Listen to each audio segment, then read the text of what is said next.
ഇന്ന് നമ്മൾ basic accounting class ആണ് ചെയ്യുന്നത്. കഴിഞ്ഞ ക്ലാസ്സിൽ ക്യാഷ് ബുക്കിനെ കുറിച്ചാണ് പറഞ്ഞിരിക്കുന്നത്. അതിൽ സിംഗിൾ കോളം ക്യാഷ് ബുക്ക് എന്താണെന്ന് നിങ്ങൾ പഠിച്ചു.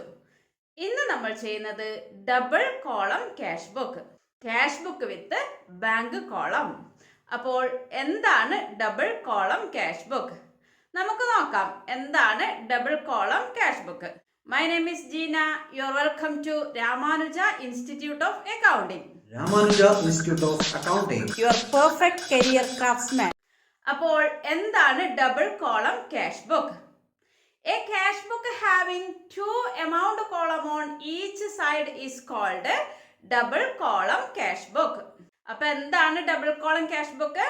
ഒരു ക്യാഷ് ബുക്കിന്റെ രണ്ട് സൈഡിലും അല്ലെങ്കിൽ ഓരോ സൈഡിലും രണ്ട് എമൗണ്ട് കോളം വീതം ഉണ്ടായിരിക്കും. ഒന്ന് ഫോർ റെക്കോർഡിംഗ് ക്യാഷ് ട്രാൻസാക്ഷൻ, മറ്റൊന്ന് ഫോർ റെക്കോർഡിംഗ് ബാങ്ക് ട്രാൻസാക്ഷൻ. ഏതൊരു ക്യാഷ് ബുക്കിനും രണ്ട് സൈഡ് ഉണ്ട്. ഒരു റിസീപ്റ്റ് സൈഡ്, ഡെബിറ്റ് സൈഡ്, അതുപോലെ പേയ്മെന്റ് സൈഡ്, ക്രെഡിറ്റ് സൈഡ്. അപ്പോൾ സിംഗിൾ കോളം ക്യാഷ് ബുക്ക് ആണെങ്കിൽ അവിടെ എല്ലാ ക്യാഷ് റിസീപ്റ്റും ക്യാഷ് പേയ്മെന്റും ആണ് നമ്മൾ റെക്കോർഡ് ചെയ്യുന്നത്. ഈ ഡബിൾ കോളം ക്യാഷ് ബുക്കിൽ എല്ലാ ക്യാഷ് റിസീപ്റ്റും ബാങ്ക് റിസീപ്റ്റും റെക്കോർഡ് ചെയ്യുന്നു.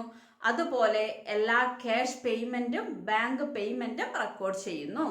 എന്ന് വെച്ചാൽ ഒരു ലെഡ്ജറിന്റെ അല്ലെങ്കിൽ ഒരു ക്യാഷ് ബുക്കിന്റെ രണ്ട് സൈഡിലും രണ്ട് എമൗണ്ട് കോളം ഉണ്ടായിരിക്കുന്നതാണ്. അതാണ് ഡബിൾ കോളം ക്യാഷ് ബുക്ക്. നമ്മൾ സിംഗിൾ കോളം ക്യാഷ് ബുക്ക് ചെയ്തു. ലെഡ്ജേഴ്സ് എങ്ങനെയാ ചെയ്യേണ്ടതെന്ന് പഠിച്ചു അല്ലെ? അപ്പൊ നമ്മൾ പ്രിപ്പയർ ചെയ്യുന്ന അല്ലെങ്കിൽ നമ്മൾ വരക്കുന്ന ലെഡ്ജറിനുള്ളിൽ ആ ഒരു അക്കൗണ്ടിന്റെ പേര് ഒരിക്കലും നാം റെക്കോർഡ് ചെയ്യുന്നില്ല. പക്ഷേ ഡബിൾ കോളം ക്യാഷ് ബുക്കിന്റെ കേസിൽ നമ്മൾ ക്യാഷ് ബുക്കും അതുപോലെ ബാങ്ക് അക്കൗണ്ടുമാണ് പ്രിപ്പയർ ചെയ്യുന്നത്. അപ്പൊ ഈ ഒരു ഡബിൾ കോളം ക്യാഷ് ബുക്കിൽ ക്യാഷ് അക്കൗണ്ട് നെയിമും ബാങ്ക് നെയിമും വന്നിരിക്കും. അതെന്തുകൊണ്ടാണ്? എന്താണെന്ന് വെച്ചാൽ രണ്ട് ടൈപ്പ് ട്രാൻസാക്ഷൻസ് ഈ ഒരു ക്യാഷ് ബുക്കിന്റെ രണ്ട് സൈഡിനെയും അഫക്റ്റ് ചെയ്യും. നമുക്ക് ഡബിൾ കോളം ക്യാഷ് ബുക്കിന്റെ കേസിൽ ഇവിടെ ഒരു കോൺട്രാ എൻട്രി വരുന്നുണ്ട്. എന്താണ് contra entry? A transaction which affect both sides of a cash book is called contra entry. ഒരു ലെഡ്ജറിന്റെ രണ്ട് സൈഡിനെയും ഒരു ട്രാൻസാക്ഷൻ എഫക്റ്റ് ചെയ്യുകയാണെങ്കിൽ അല്ലെങ്കിൽ റെക്കോർഡ് ചെയ്യുകയാണെങ്കിൽ അതിന് എന്ത് പറയുന്നു? കോൺട്രാ എൻട്രി എന്ന് പറയുന്നു. അപ്പൊ രണ്ട് ടൈപ്പ് ട്രാൻസാക്ഷൻ ആണ് അങ്ങനെ രണ്ട് സൈഡിനെയും അഫക്റ്റ് ചെയ്യുന്നത്. ഒന്ന് cash deposited in to bank, മറ്റൊന്ന് cash withdrawn from bank for office use. അപ്പൊ അവിടെ വന്ന ലെഡ്ജേഴ്സ് ഏതൊക്കെയാണ്? ഡെപ്പോസിറ്റിന്റെ കേസിൽ bank account debtor to cash, അവിടെ ബാങ്കും ക്യാഷും മാത്രമേ ഉള്ളൂ. അതുപോലെ വിഡ്രോവൽസിന്റെ കേസിൽ എന്താ entry? Cash account debtor to bank. അപ്പൊ അവിടെയും ക്യാഷും ബാങ്കും മാത്രം, ഈ രണ്ട് ലെഡ്ജർ മാത്രമേ ഉള്ളൂ. ഡബിൾ കോളം ക്യാഷ് ബുക്കിന്റെ രണ്ട് സൈഡിനെയും ഈ രണ്ട് ട്രാൻസാക്ഷനും എഫക്റ്റ് ചെയ്യുന്നു. അല്ലെങ്കിൽ ഈ രണ്ട് ട്രാൻസാക്ഷനും നമ്മൾ ക്യാഷ് ബുക്കിന്റെ രണ്ട് സൈഡിലും ഡെബിറ്റ് സൈഡിലും ക്രെഡിറ്റ് സൈഡിലും റെക്കോർഡ് ചെയ്യുന്നു. അപ്പൊ ഇങ്ങനെയുള്ള എൻട്രിയെ എന്ത് പറയുന്നു? കോൺട്രാ എൻട്രി എന്ന് പറയുന്നു. അപ്പോൾ നമ്മൾ കോൺട്രാ എൻട്രി റെക്കോർഡ് ചെയ്യുമ്പോൾ ക്യാഷ് ബുക്കിന്റെ ലെഡ്ജർ ഫോളിയോ കോളത്തിൽ സി എന്ന് മാർക്ക് ചെയ്യണം. കോൺട്രാ എൻട്രി ആണെന്ന് ഐഡന്റിഫൈ ചെയ്യാൻ വേണ്ടി സി എന്ന് മാർക്ക് ചെയ്യണം.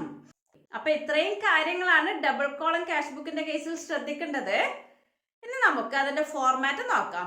സാധാരണ നമ്മൾ ക്യാഷ് ബുക്ക് എങ്ങനെയാണോ പ്രിപ്പയർ ചെയ്യുന്നത് അതുപോലെ പ്രിപ്പയർ ചെയ്യും. എമൗണ്ടിന് രണ്ട് കോളം നൽകുക. ഒന്ന് ക്യാഷ് ട്രാൻസാക്ഷൻ റെക്കോർഡ് ചെയ്യാനും മറ്റൊന്ന് ബാങ്ക് ട്രാൻസാക്ഷൻ റെക്കോർഡ് ചെയ്യുന്നതിനായി വരക്കുക. അപ്പൊ ഈ ഫോർമാറ്റ് ഒന്ന് ശ്രദ്ധിക്കുക, അത് നോട്ട് ചെയ്ത് വെക്കാം. ഇനി നമുക്ക് എങ്ങനെയാണ് double column cash book prepare ചെയ്യാൻ നോക്കാം. ഇവിടെ നിങ്ങൾക്ക് കുറച്ച് ട്രാൻസാക്ഷൻസ് തന്നിട്ടുണ്ട്, അതൊന്ന് നോട്ട് ചെയ്ത് വെക്കുക. അതിനുശേഷം നമുക്ക് ഡബിൾ കോളം ക്യാഷ് ബുക്ക് വരച്ച് പ്രിപ്പയർ ചെയ്യാം. നമുക്ക് നോക്കാം എങ്ങനെയാണ് ട്രാൻസാക്ഷൻ ഡബിൾ കോളം ക്യാഷ് ബുക്കിൽ എൻ്റർ ചെയ്യുന്നതെന്ന്. ഇതാണ് ഡബിൾ കോളം ക്യാഷ് ബുക്കിന്റെ format.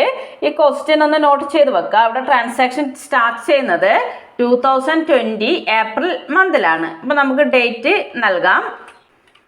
April 1 commenced business with cash ₹5 lakh.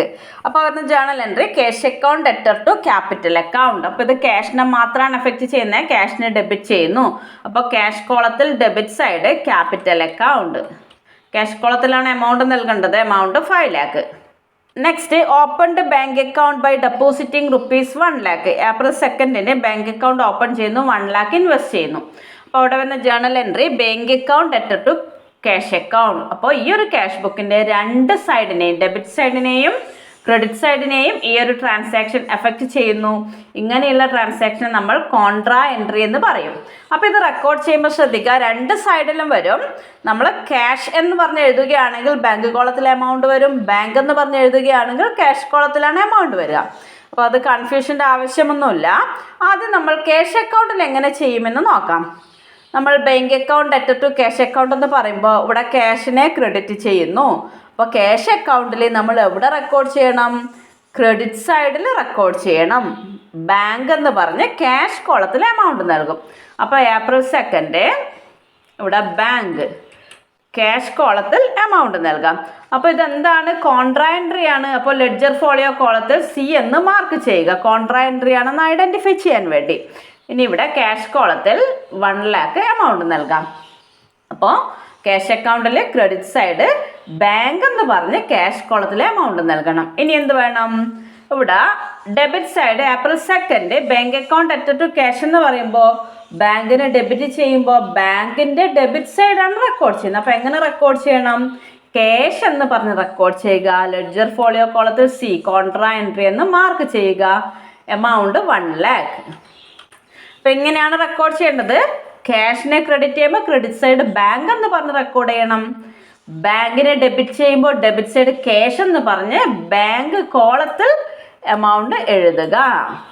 Next, bought furniture from furniture mart. Journal entry furniture account at to furniture mart. ഈ ഒരു ട്രാൻസാക്ഷൻ ക്യാഷ് അക്കൗണ്ടിനെയോ bank അക്കൗണ്ടിനെയോ effect ചെയ്യുന്നില്ല. അതുകൊണ്ട് തന്നെ ഇവിടെ റെക്കോർഡ് ചെയ്യേണ്ട ആവശ്യമില്ല.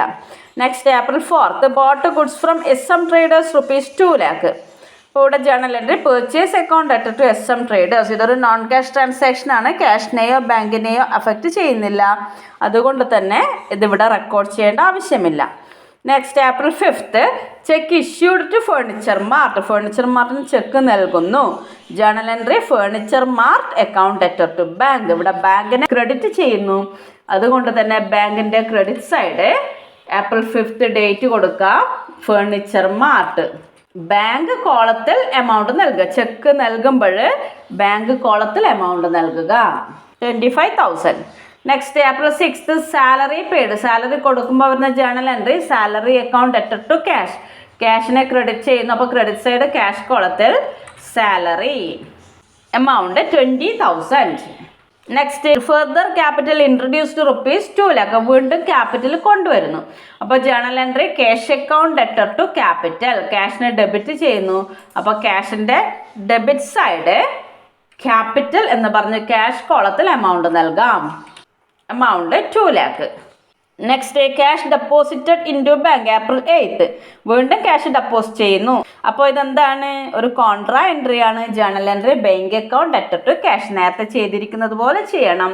അപ്പോൾ ക്യാഷിനെ ക്രെഡിറ്റ് ചെയ്യുന്നത് കൊണ്ട് ക്യാഷിൻ്റെ ക്രെഡിറ്റ് സൈഡ് ഡേറ്റ് 8 ആണ്. ബാങ്ക് എന്ന് പറഞ്ഞ് ക്യാഷ് കോളത്തിൽ എമൗണ്ട് നൽകണം. കൂടാതെ ലെഡ്ജർ ഫോളിയോ കോളത്തിൽ സി എന്ന് മാർക്ക് ചെയ്യുക. Amount 2 lakh. വീണ്ടും എന്ത് ചെയ്യണം? ഡെബിറ്റ് സൈഡ് ബാങ്കിൽ ഡെബിറ്റ് സൈഡാണ് വരുന്നത്. അപ്പോൾ ഡേറ്റ് ഏപ്രിൽ 8. ഇവിടെ ക്യാഷ് എന്ന് പറയും. ഡെബിറ്റ് സൈഡ് ക്യാഷ് എന്ന് പറഞ്ഞ് ബാങ്ക് കോളത്തിലാണ് റെക്കോർഡ് ചെയ്യേണ്ടത്. ലെഡ്ജർ ഫോളിയോ കോളത്തിൽ കോൺട്രാ എൻട്രി എന്ന് മാർക്ക് ചെയ്യുക. എമൗണ്ട് ബാങ്ക് കോളത്തിൽ 2 lakh. Next, cheque issued to SM traders ₹1 lakh. ചെക്ക് നൽകുന്നു. അപ്പോൾ ബാങ്കിനെയാണ് എഫക്റ്റ് ചെയ്യുന്നത്. SM traders account at to bank. അപ്പോൾ ഇവിടെ ഏപ്രിൽ 9 ക്രെഡിറ്റിൽ SM ട്രേഡേഴ്സ് ബാങ്ക് കോളത്തിൽ എമൗണ്ട് നൽകാം 1 lakh. Next, bought goods.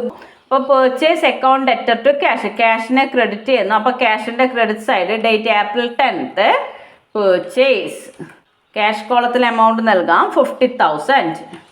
അപ്പോൾ ഇത്രയാണ് ട്രാൻസാക്ഷൻസ് ഉള്ളത്. അപ്പോൾ നമ്മളത് ചെയ്യുമ്പോൾ ശ്രദ്ധിക്കുക. ഇവിടെ കോൺട്രാ എൻട്രി ആണ് ശ്രദ്ധിക്കേണ്ടത്. നമുക്ക് ടോട്ടൽ ചെയ്ത് ബാലൻസ് ചെയ്യാം.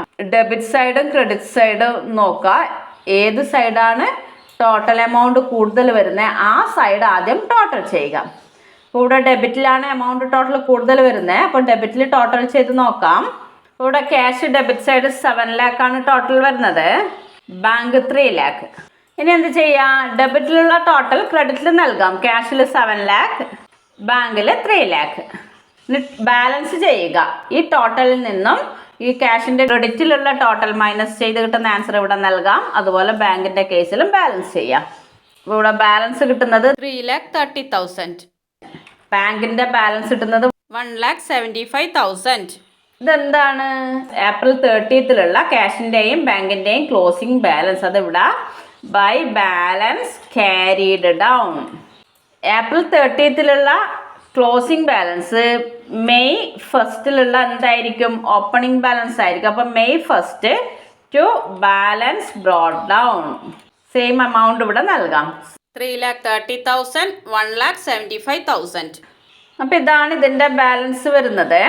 അപ്പം ഇങ്ങനെയാണ് ഡബിൾ കോളം ക്യാഷ് ബുക്ക് ചെയ്യുന്നത്. ഇവിടെ ശ്രദ്ധിക്കേണ്ടത് കോൺട്രാ എൻട്രി ആണ്. അപ്പോൾ അതൊന്ന് നോട്ട് ചെയ്യുമല്ലോ. അപ്പോൾ എങ്ങനെയാണ് double column cash book prepare ചെയ്യാന്ന് മനസ്സിലായല്ലോ. കോൺട്രാ എൻട്രി എന്താണ്, ഏതൊക്കെ ടൈപ്പ് ജേണൽ എൻട്രീസ് ആണ് കോൺട്രാ എൻട്രിയിൽ വരുന്നതെന്ന് മനസ്സിലായല്ലോ. അപ്പോൾ ഈ വീഡിയോ നിങ്ങൾക്ക് ഇഷ്ടപ്പെടുകയാണെങ്കിൽ ലൈക്ക് ചെയ്യുക. ഇതുവരെ ഈ ചാനൽ സബ്സ്ക്രൈബ് ചെയ്തിട്ടില്ല എങ്കിൽ സബ്സ്ക്രൈബ് ചെയ്യുക. അഭിപ്രായങ്ങളും നിർദ്ദേശങ്ങളും സംശയങ്ങളും കമന്റ് ചെയ്യുക. അപ്പോൾ ഈ വീഡിയോ ഇവിടെ പൂർണ്ണമാകുന്നു. മറ്റൊരു വീഡിയോയുമായി വീണ്ടും കാണാം. താങ്ക്